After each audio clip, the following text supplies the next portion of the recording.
Okay, so the system is based off pneumatics, so we typically run in about 100 to 110 psi. We'll show you those regulators in the back in just a moment. But we got some of our operations here.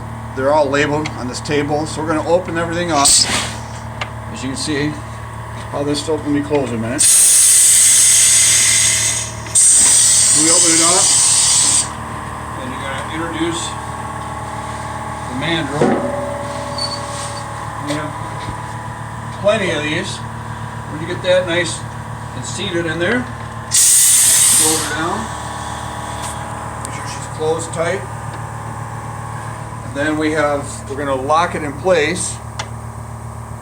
And then, Brad, if you just right in this area,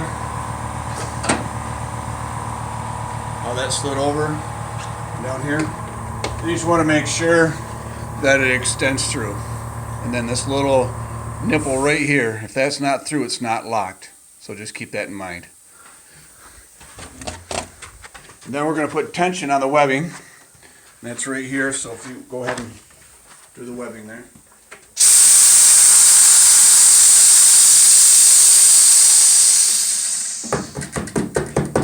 So now we're ready to introduce some product. Good. Yeah. Okay, now that we got everything pre-cut, you can either use the X-Acto knife by hand with a straight edge or a guillotine, whatever you have at your disposal. Then we're going to go ahead and just feed them. The first layer is going to be fed upside down because that's going to be exposed veneer to the internal of the tube. So you just kind of just set it in place so it's nice and snug all the way across.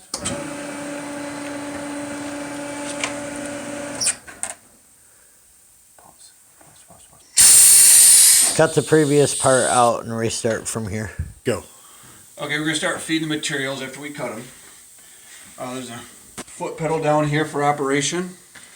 And then we'll just activate the in-feed.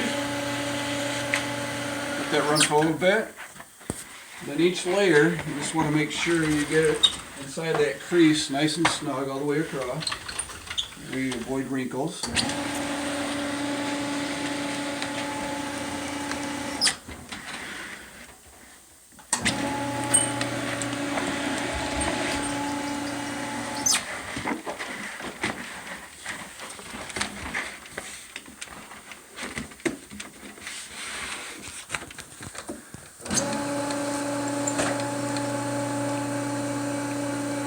Okay, now we got the inner ply and the 3 core layers in there. And now we'll take the face, run this one upside down so we get the glue line to glue line.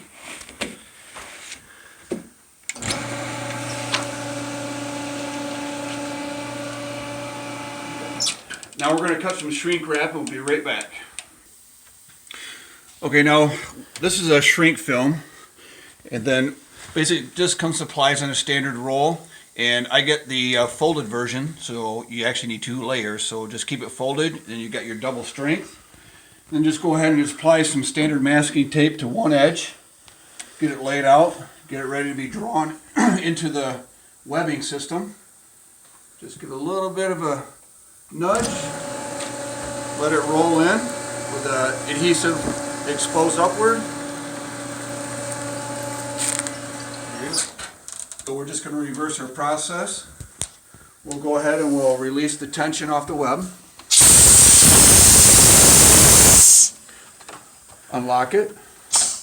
And then we'll just go ahead and open.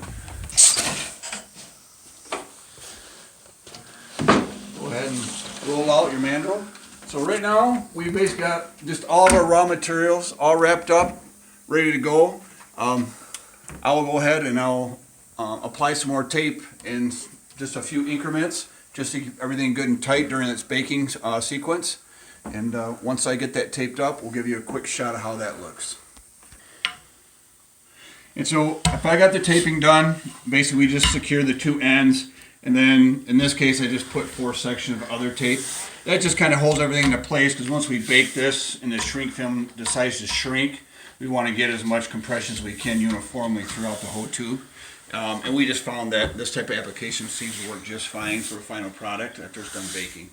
And then we'll go ahead and show you the oven in a little bit and how we bake that, and then we'll show you how we actually pull the steel mandrel out from within the existing tube after it cools.